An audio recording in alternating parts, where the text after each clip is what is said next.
歡迎嚟到連結呢個頻道，我係張師奶。師奶閱閱讀充實心靈。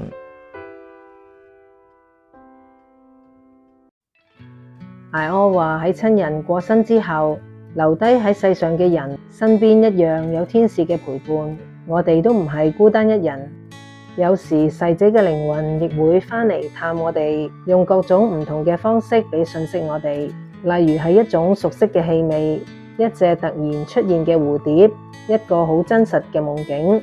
艾柯分享咗一個好溫暖嘅實例，佢有一個客戶喺丈夫過身之後非常傷心。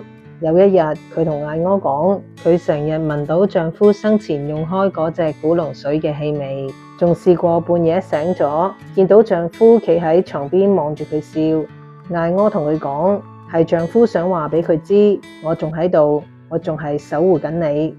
艾柯教我哋，想感應到逝去嘅親人，最重要嘅係放鬆心情，唔需要太用力去揾。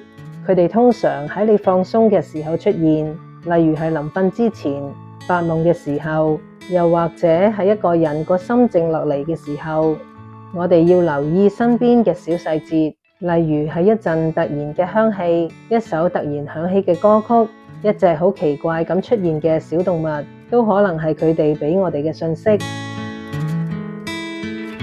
佢從來冇離開，佢只係換咗個方式繼續愛你。